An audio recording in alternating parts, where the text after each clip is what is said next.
There are places in this world that are not merely locations on a map, but entities unto themselves, places that absorb the memories, the emotions, and sometimes the very souls of those who inhabit them.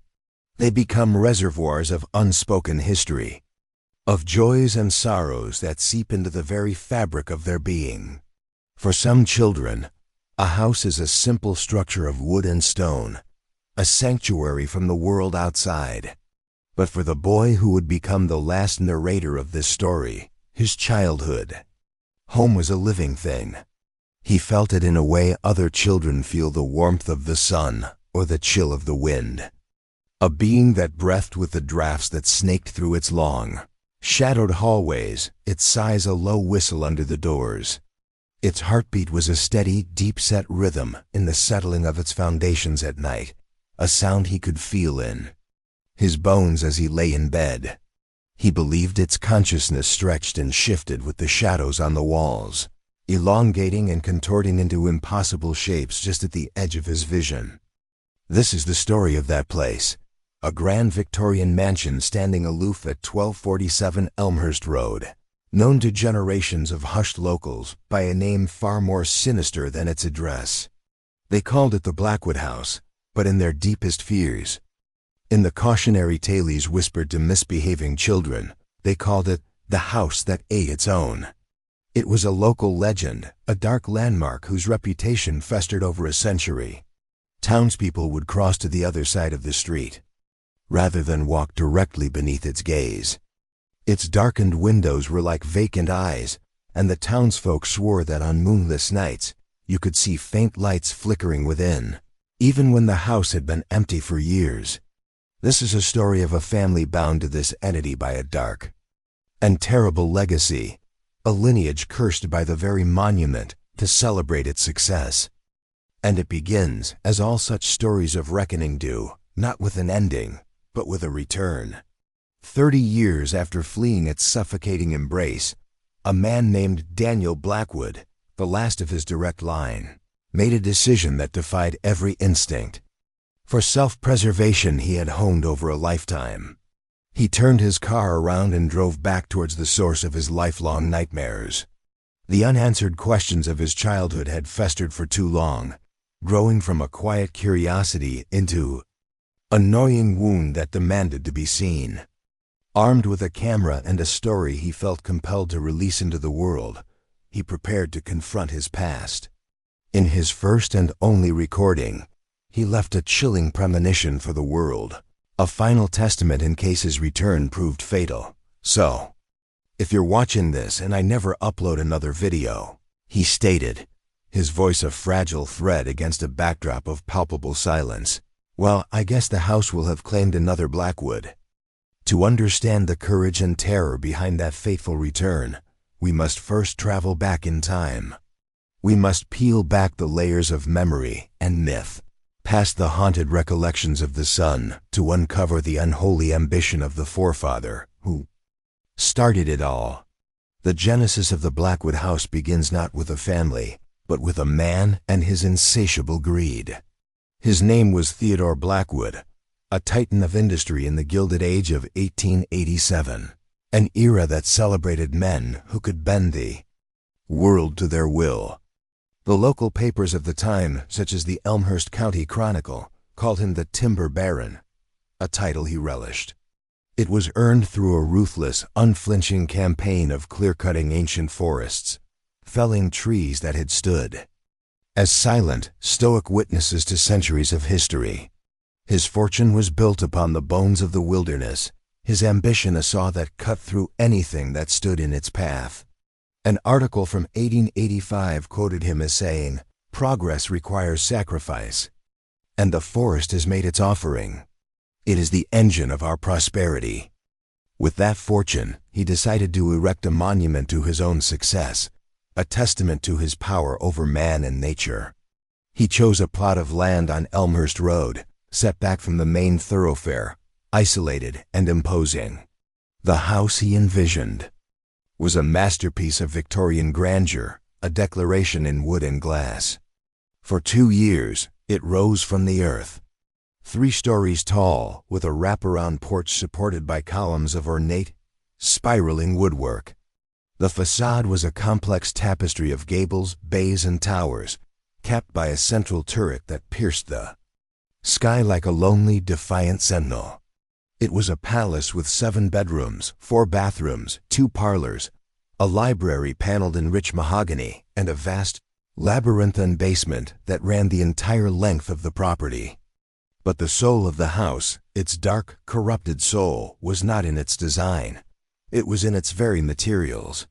For its frame and foundations, Theodore used the oldest, darkest wood from his lumber operation. Wood from the heart of a forest local. Indigenous tribes had long considered sacred. This was wood that was heavier, denser, imbued with the silence of ages.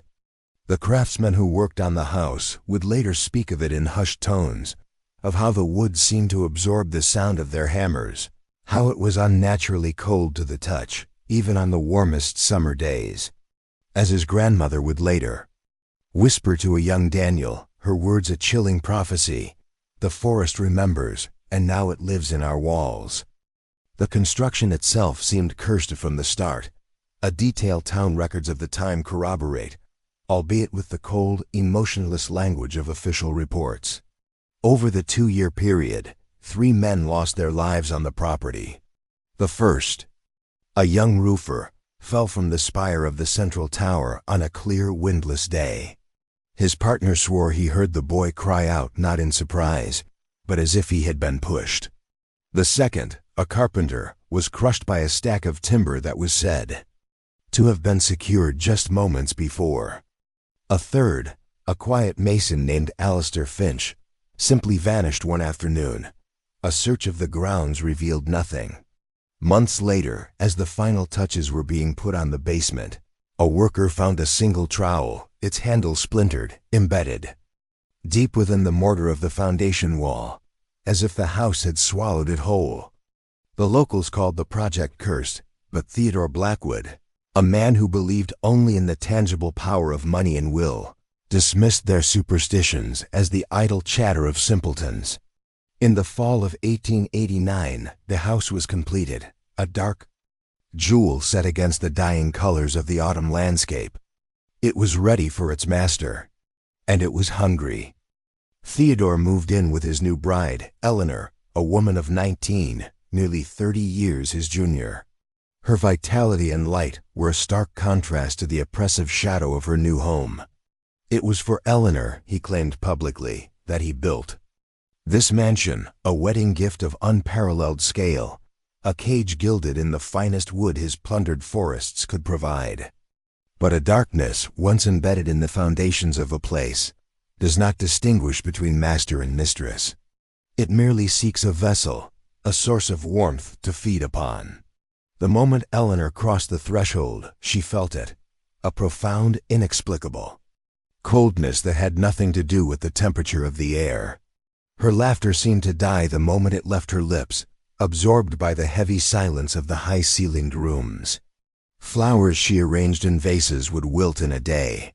She tried to fill the home with light and life, but it was like pouring water into sand. The house simply drank it up. A year later, she went into labor with their first child, William.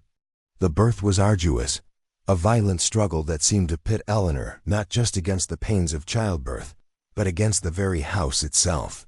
The midwife, a seasoned woman named Agnes Gable, who had delivered over 100 babies in the county, later documented the event in her private journal, a text which has since become a key piece of the Blackwood folklore. Outside, a storm raged, but inside, the horror was of a different nature. As Eleanor pushed her son into the world, Agnes swore the house itself began to groan around them. It was not the familiar creak of settling wood, she insisted, but a low, guttural vibration that resonated not in the ears, but deep in the chest.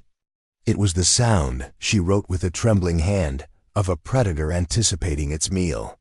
Agnes Gable delivered the baby, collected her fee, and fled into the storm, refusing ever to set foot in the Blackwood house again.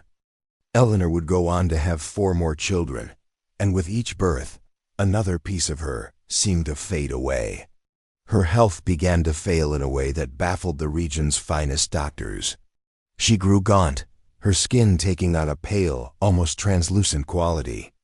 She suffered from chronic fatigue and would often be found staring into empty rooms, her eyes holding a haunted, distant look as if she were perpetually listening to something no one else could hear. She complained to Theodore that the house watched her, that she felt a constant pressure, a draining of her very essence. He dismissed her fears as female hysteria, a convenient diagnosis of the era for any ailment a man could not understand. She was wasting away, yet she had no discernible illness. The house, it seemed, was feeding. The end came on a cold January night, when the snow lay thick upon the ground, muffling the world in a deathly silence. All 5 of the Blackwood children, sleeping in their separate rooms, reported waking in a cold sweat from the exact same terrifying dream. Their mother, a spectral figure in a white nightgown, was walking the halls. She wasn't looking for them. She was trailing her long, thin fingers along the dark wood walls, her head cocked as if listening, and whispering the same 6 words over and over. "It's hungry again. It's always hungry." The following morning, a nurse went to check on Eleanor and found her bed empty, the sheets still holding the faint warmth of her body. A frantic 3-day search of the mansion and its grounds yielded nothing.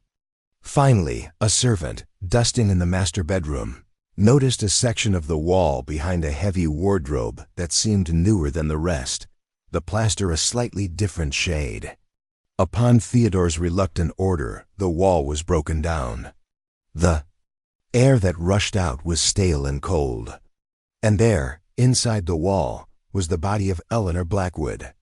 She was perfectly preserved, her eyes wide in a final, silent scream.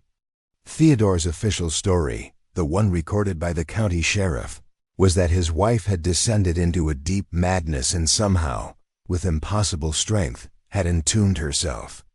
It was a narrative so preposterous that no one in the town truly believed it, but with no evidence of foul play and a man of Theodore's influence, the case was closed. The timber baron was never charged. The house had claimed its first Blackwood from within its own walls. It would not be the last. The house had claimed its first Blackwood from within its own walls. It would not be the last. In the immediate aftermath of Eleanor's horrifying discovery, a chilling silence fell over the mansion, a silence dictated by Theodore Blackwood himself. There was no public display of grief, no grand funeral for the young wife who had perished so bizarrely. Instead, Theodore wielded his influence like a weapon, ensuring the official narrative a tragic tale of a young mother's descent into postpartum madness was cemented in the public record. He was a master of perception, and he painted a convincing picture of a heartbroken widower forced to endure not only the loss of his wife, but the scandal of her insanity. The county sheriff, a man whose political career was largely indebted to Blackwood's patronage, closed the case with a heavy sigh and a quiet signature, leaving the dark questions to fester behind the closed doors of 1247 Elmhurst Road. But while Theodore could control the world outside, he was losing the war within his own creation. The house, having tasted the life force of its mistress, now seemed to turn its attention to its master. A profound and suffocating paranoia began to take root in Theodore's mind. He started seeing movement at the edge of his vision, hearing whispers that sounded like Eleanor's voice carried on the drafts. He would lock himself in his study for days, poring over the blueprints of the house as if trying to find a structural flaw that could explain the building's malevolence. He fired the entire household staff one by one, convinced they were spies for the townsfolk, or worse, conduits for the house's will. He was left alone with his 5 children, who became prisoners alongside him. They were rarely seen there, worlds shrinking to the confines of the mansion's shadowy rooms. Neighbors would later report catching only fleeting glimpses of small, pale faces pressed against the upper-story windows, like ethereal portraits in a gallery of ghosts. Deliveries of food and supplies were left at the front gate, and Theodore would only emerge to retrieve them after the delivery person had long since gone, scurrying back inside like a man fearing the open sky. It was during this period of intense isolation that the name was truly born. No longer just a rumor, the house that ate its own became a fixture in the local lexicon, a piece of folklore whispered with a grim certainty. It was the name that finally gave voice to the town's collective dread. The mansion was no longer just the Blackwood place. It was a character in the region's dark mythology, a predator masquerading as architecture. And for 15 years, its creator lived as its captive. The final act of Theodore Blackwood's life played out during the Great Winter Storm of 1910. For 3 days, a blizzard of historic proportions buried the county in snow and ice, knocking out power and isolating homesteads.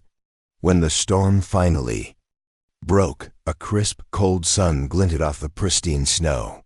But neighbors noticed an unsettling stillness at the Blackwood property. Despite the freezing temperatures, no smoke rose from its many chimneys. After several more days of silence, the police were called. 2 officers, young and unnerved by the house's reputation, forced the front door. The air inside was frigid and stale. They found him in his study. Theodore Blackwood sat in his great leather chair, but he was not merely dead. His body seemed to be undergoing a grotesque transformation. According to the official police report, a document that struggles to describe the scene in rational terms, his legs had merged with the wooden floor beneath him. The expensive wool of his trousers gave way to a substance that looked horrifically like bark, and what should have been his feet had elongated into thick, root-like structures that disappeared between the floorboards. His face was a mask of horrified realization, his eyes wide open, staring at the ceiling as if in the final moment he understood the true nature of the pact he had made. The 2 officers fled the house immediately, one reportedly resigning from the force the following week, forever haunted by what he had seen. The children were found huddled together in the attic, half-starved but alive. The curse of the Blackwood house had now claimed its creator not by sealing him in a wall, but by attempting to absorb him back into the ancient, vengeful wood from which it was born. The 5 orphaned Blackwood children were separated and sent to live with various distant relatives, scattering the cursed lineage across the country. The house itself, its master consumed and its young charges exiled, fell silent. For nearly a decade it stood empty, a decaying monument to a family's ruin. William Blackwood, the eldest son who was 14 when his father died, was sent to live with a cousin of his mother's in a neighboring state. By all accounts, he thrived.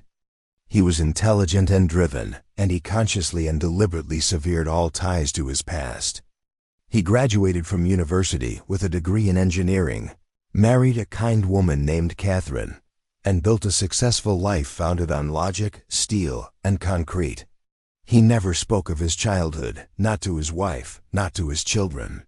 It was a locked room in his mind, to which he had long ago thrown away the key.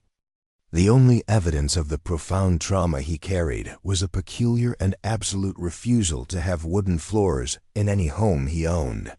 Historical accounts and family letters describe how he insisted on tile or carpet, becoming visibly distressed, almost to the point of a panic attack, if he had to spend extended time in a room with polished hardwood flooring.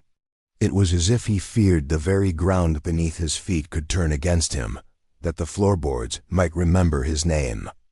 While William ran from his legacy, the house he left behind continued to assert its malevolent presence. Over the next few decades, it passed through a series of owners, none of whom stayed longer than 2 years.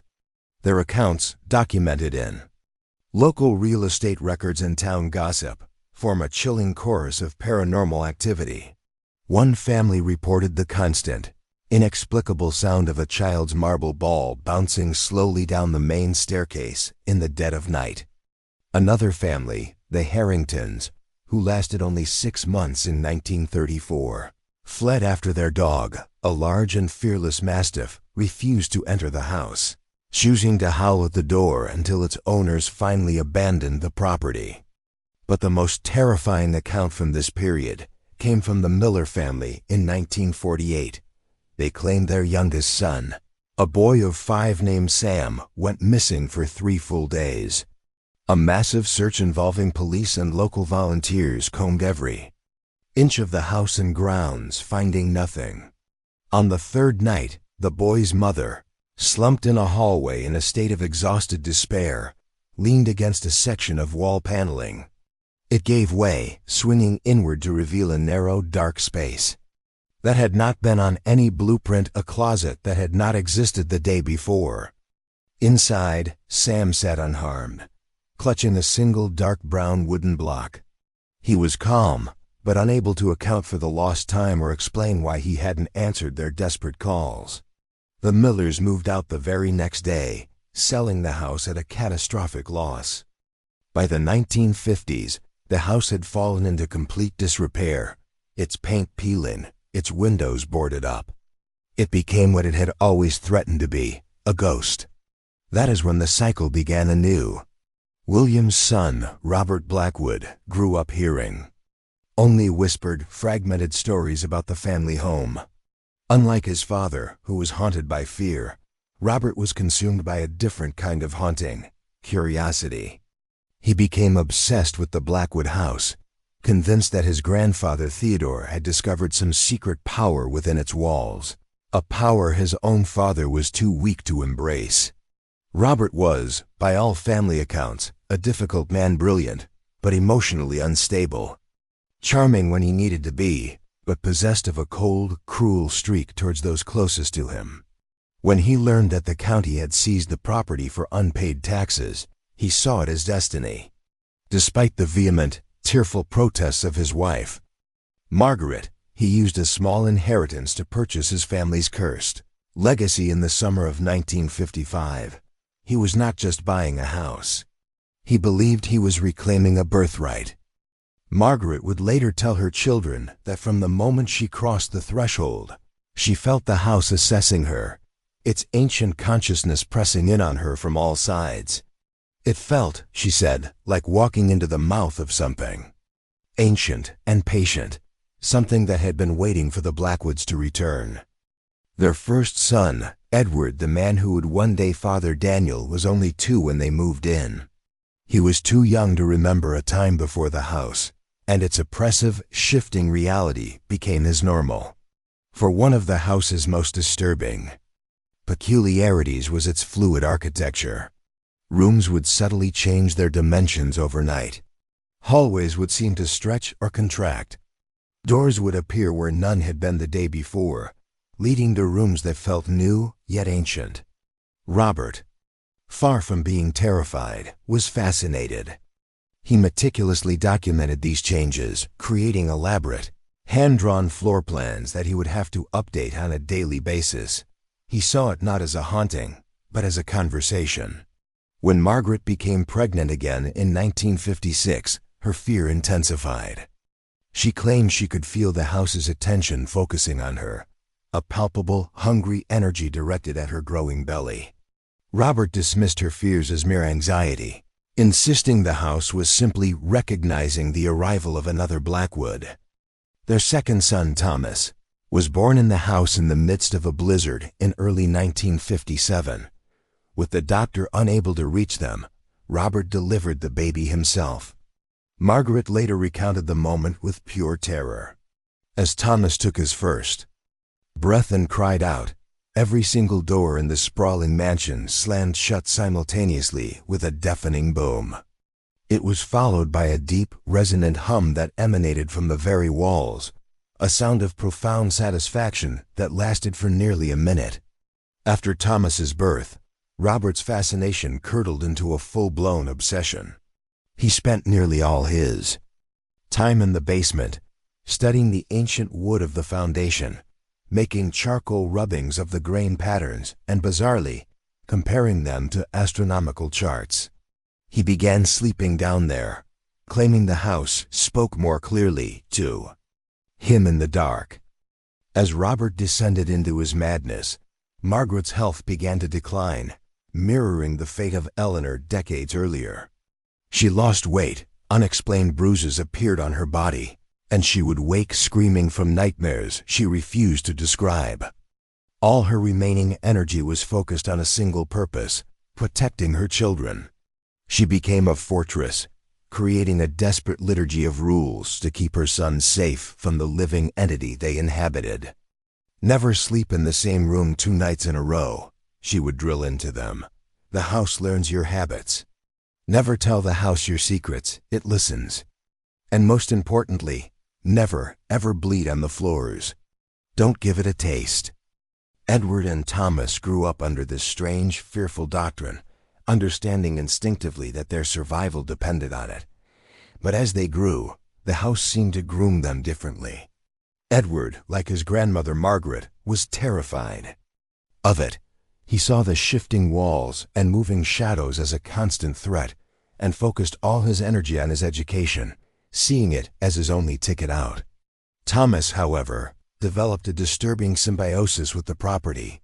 He would be heard having conversations with empty rooms, would laugh at jokes no one had told, and treated the house not as a predator, but as a beloved, if temperamental pet.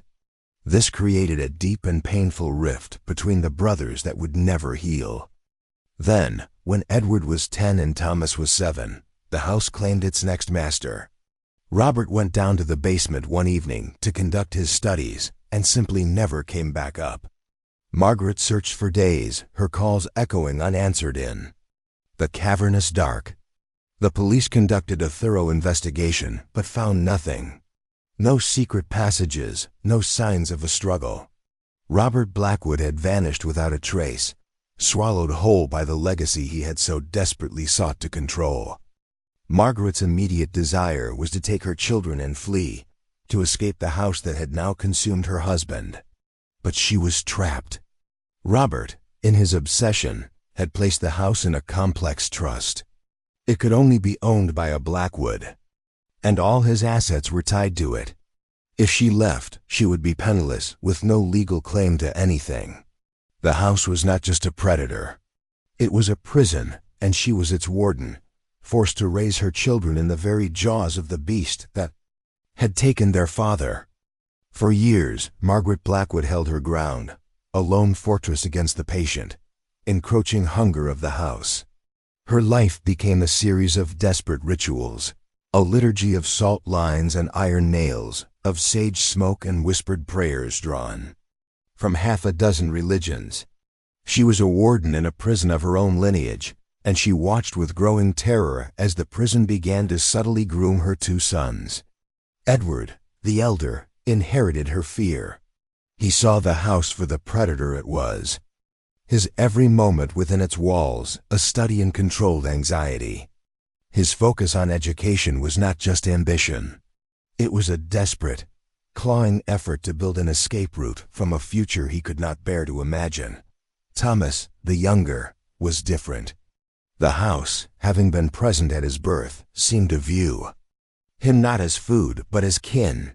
He developed a disturbing, symbiotic relationship with the entity, finding companionship in its silence and comfort in its ever-shifting nature.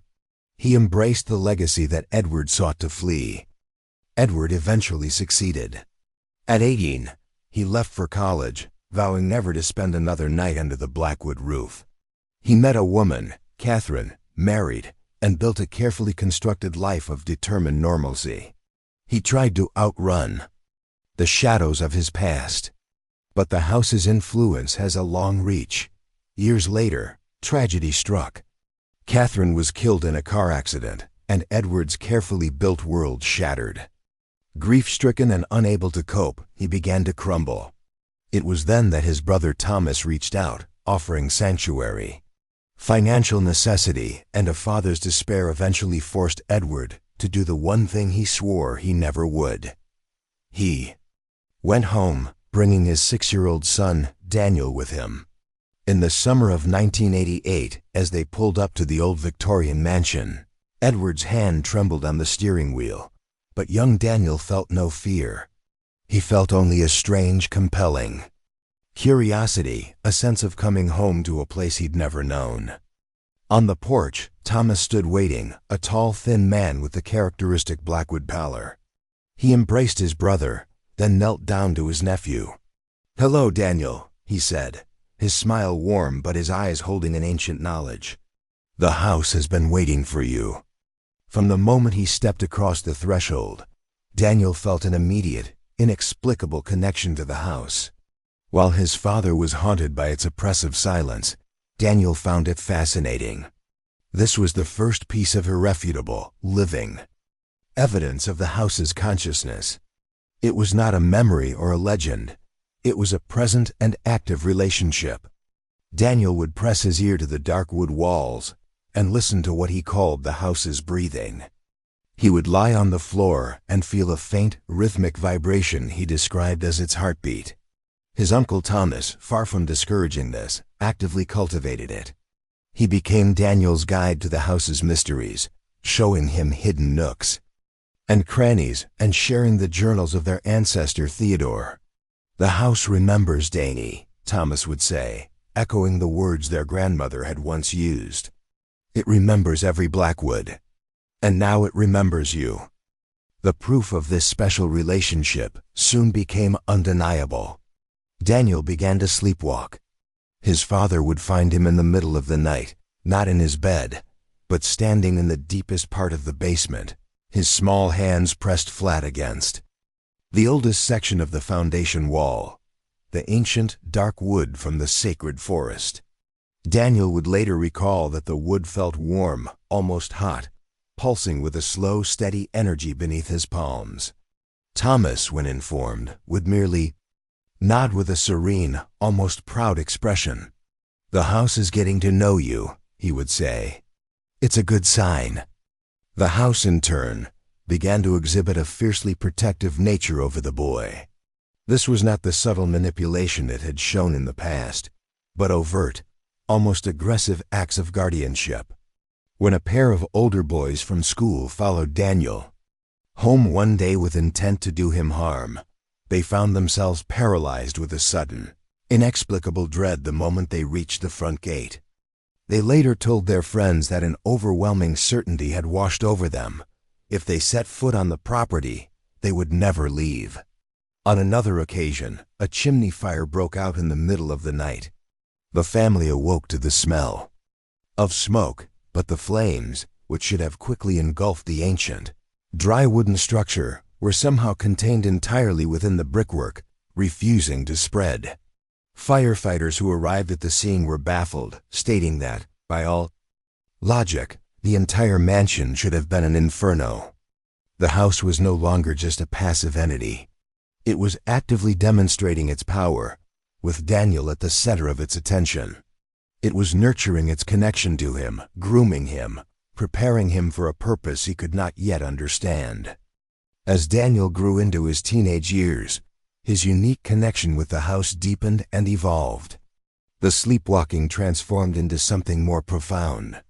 In a trance-like state, he found he could navigate the house's other reality, accessing rooms that didn't exist in normal space-time, and communicating with the psychic echoes of those who had been consumed. These were not frightening encounters. They felt to him like surreal family reunions. He met the echo of Eleanor, his great-great-grandmother, forever walking the halls, whispering her eternal hunger. He encountered his grandfather, Robert, whose consciousness was no longer singular, but dispersed throughout the very wood of the basement, a sentient library of madness and regret. It was through these spectral conversations that he began to learn the truth, not the story Thomas had told him, but the one the house itself remembered. He learned that the forest Theodore had desecrated was sacred to the indigenous people of the region, who believed the ancient trees were vessels for powerful nature spirits. By cutting them down and trapping them in the confines of his mansion, Theodore had not built a home, but a prison for gods. The house's hunger, Daniel realized, was the desperate, century-long scream of these spirits, trying to consume enough life force to break free and return to the earth. This new understanding created a fundamental rift between Daniel and his uncle. When Daniel tried to explain that the spirits needed to be liberated, Thomas became defensive, almost angry. "The house doesn't need liberation," he insisted. His voice cold. "It needs a caretaker. Someone to manage its power. That has been my role, and it will be yours." Daniel began to see that Thomas did not view the house as a prison to be dismantled, but as a throne to be inherited. It was during this period of estrangement, just months before his 18th birthday, that Daniel made the discovery that unraveled everything. He found the hidden room, tucked behind a section of bookshelf in the library that had never moved before. It was a small, windowless chamber, a secret heart within the house's dark body. The walls were covered with a hidden history, photographs, newspaper clippings, and handwritten notes that spanned a century. But this was not the history he knew. These were the truths that had been systematically erased. Here was evidence that Theodore hadn't just built a house, but a supernatural battery, and that Eleanor hadn't gone mad. She had been the first human sacrifice. Her life force used to power the initial containment.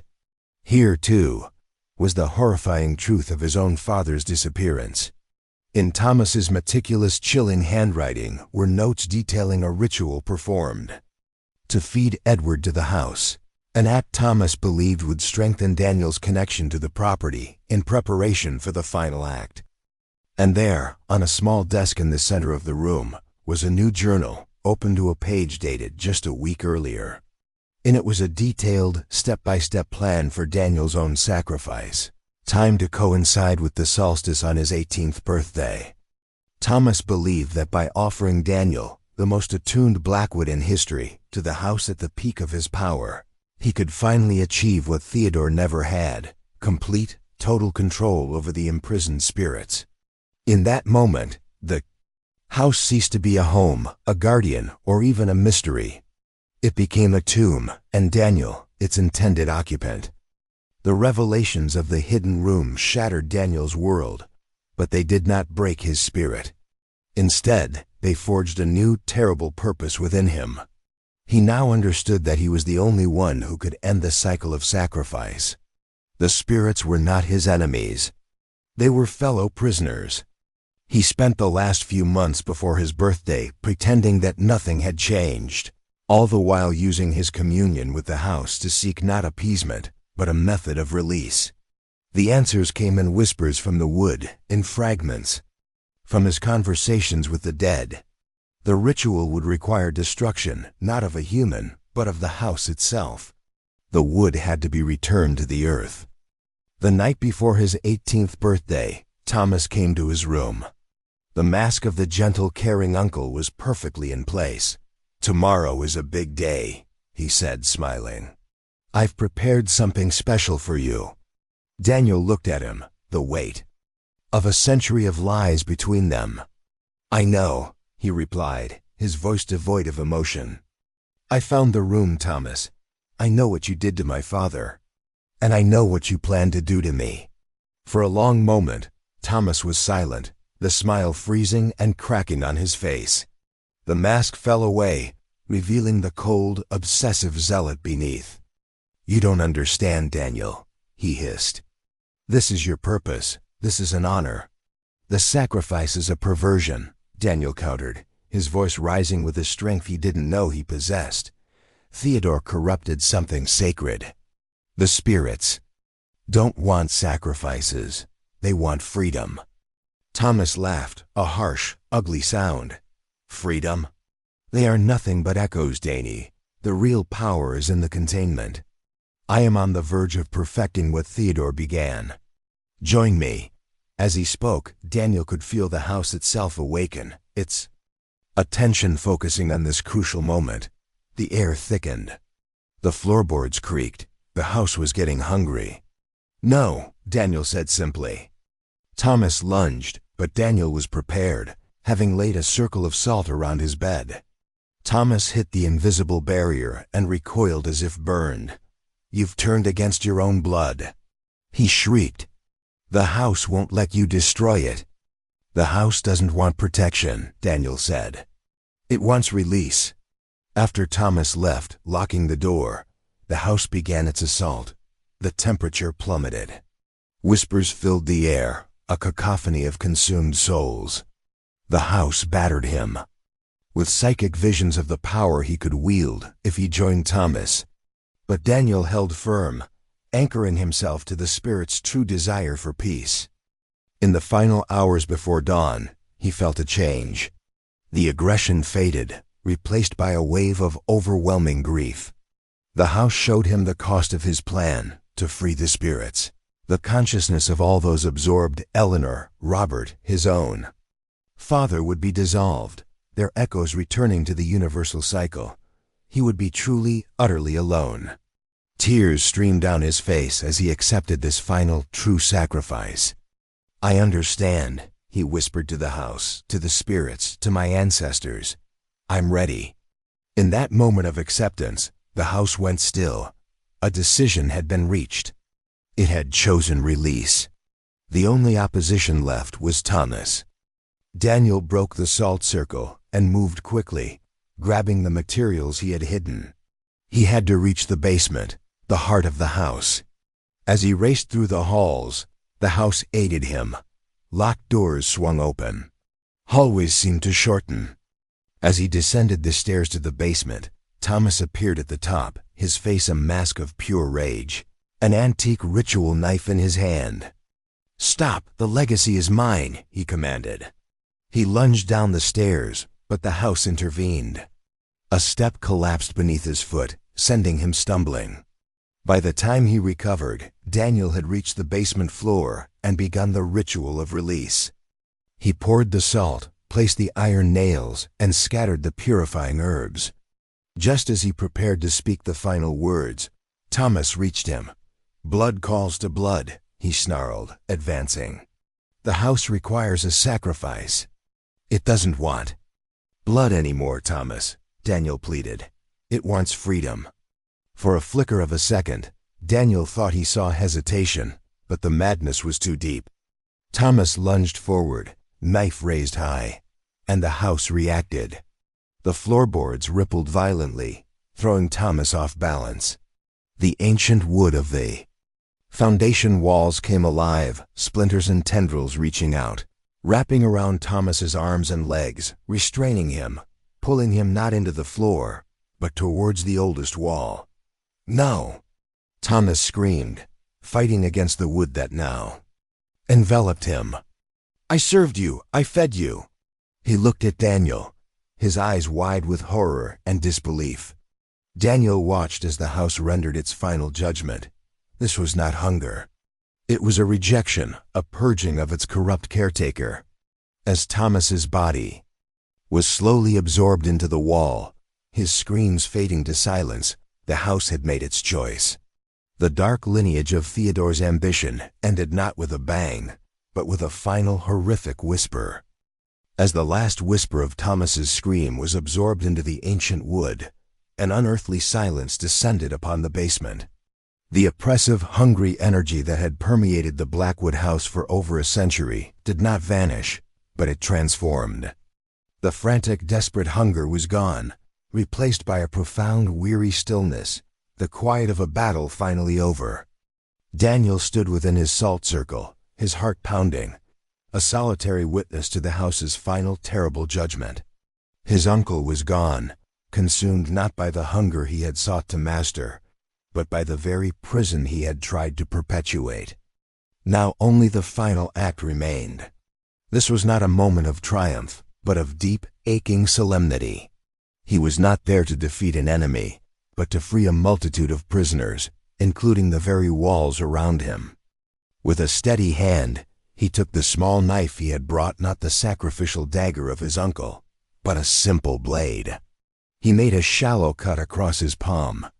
It was a stark contrast to every act that had come before.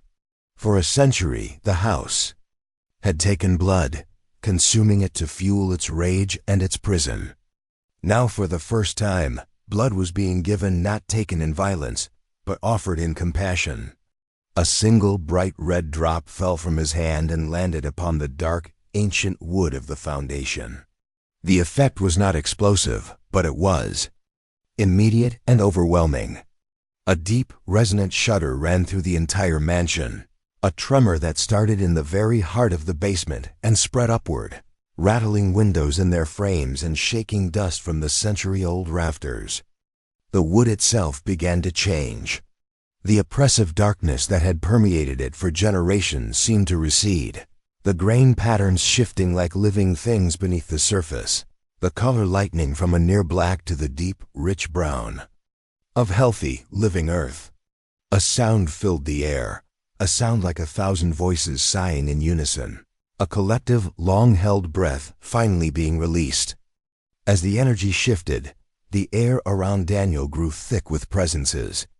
They were translucent, shimmering echoes of those whose life force had been absorbed by the wood. He saw Eleanor, her face no longer a mask of terror, but one of weary, hopeful gratitude. He saw his grandfather, Robert, his form no longer a part of the basement's madness, but a distinct, sorrowful figure. He saw countless others he didn't recognize, but knew instinctively were Blackwood's the unnamed, the forgotten. All the prior generations who had fed the house's long sorrow. They formed a silent, spectral circle around him. It was time to let go. It was time to be free. One by one, as if acknowledging his purpose, they began to fade, their individual consciousness dissolving like mist in a morning sun, their energy released from its wooden prison to finally rejoin the universal cycle. His father was the last to go. The echo of Edward Blackwood stood before his son, his expression a complex mixture of pride, sorrow, and a lifetime of unspoken love. Regret hung heavy in his spectral form.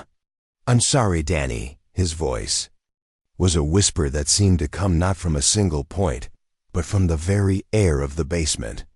"I tried to protect you by running, but I didn't understand. You were always meant to be here. Not as its sacrifice," he said, his form beginning to grow brighter, more diffuse, but as its liberator. Tears streamed down Daniel's face, tears of grief and absolution. "I know, Dad," he replied, his own voice thick with emotion. "It's okay, you can rest now."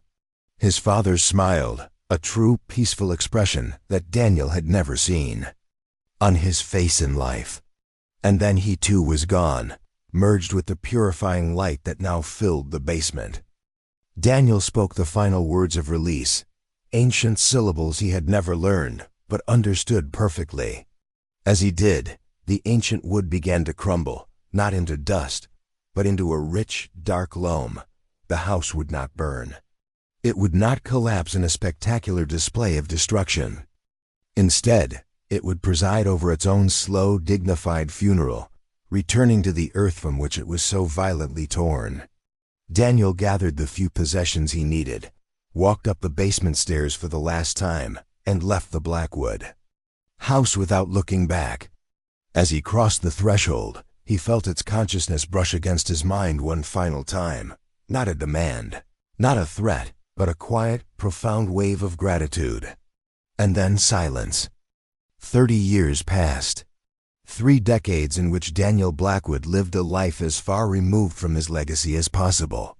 He traveled, studied, built a career in architectural restoration, ironically, healing old buildings that had their own more benign histories. He never married. He never had children. The Blackwood line, he had decided, would end with him. He never told anyone the full story, carrying the weight of his family's curse and its eventual release in a silent, solitary corner of his soul. The house, meanwhile, was left to its slow and patient decay. It still stands today, or what is left of it, barely recognizable as the grand Victorian mansion it once was. The roof has caved in, the walls have slumped. Nature, the very entity Theodore sought to conquer, has been patiently reclaiming the structure.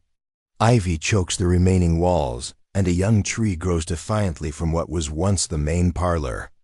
Official records show that the county has condemned the property multiple times, scheduling it for demolition on at least 3 separate occasions over the last 2 decades. Yet something always prevents it. Funding is mysteriously reallocated. At the last minute, necessary permits become lost in a maze of bureaucracy.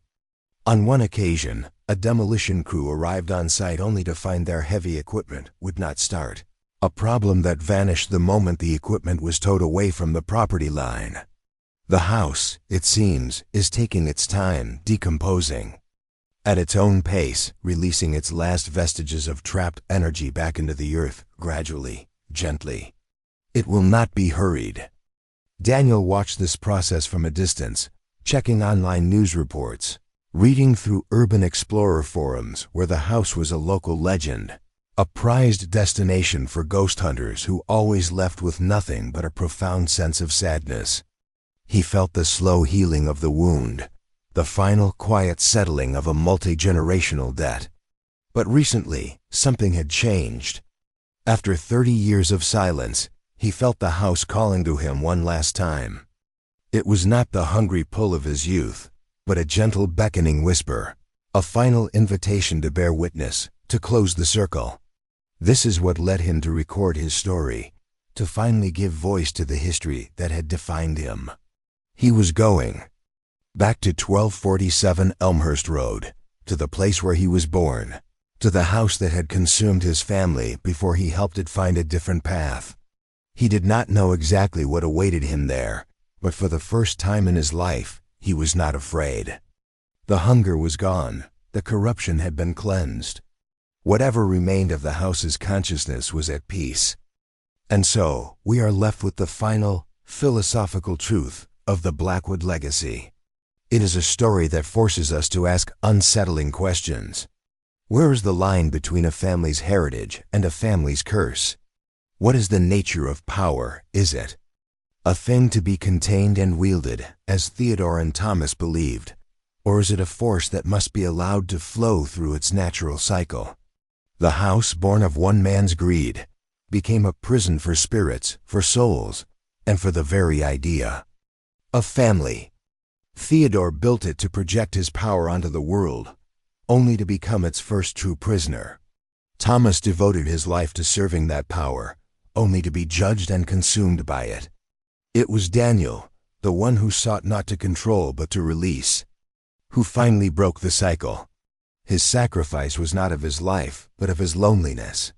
In freeing the spirits of his ancestors, he had to let them go completely, accepting a future of true solitude. His final journey back to the house was not a confrontation, but an act of closure. It was a visit to a grave site, to be present for the final quiet breath of the entity that had shaped his world. In the video he left behind, he gave us his own epitaph and the house's. He assured us that if he was never heard from again, we should not worry. He would not have been consumed as so many Blackwoods were before me. He would have simply completed his purpose, closed the circle, and finished the story that began with a timber baron's ambition. He would finally be at rest, alongside the remains of the house he had liberated.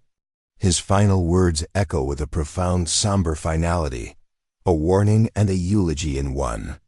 The house that ate its own, he concluded, has had its fill. It's time for us both to rest.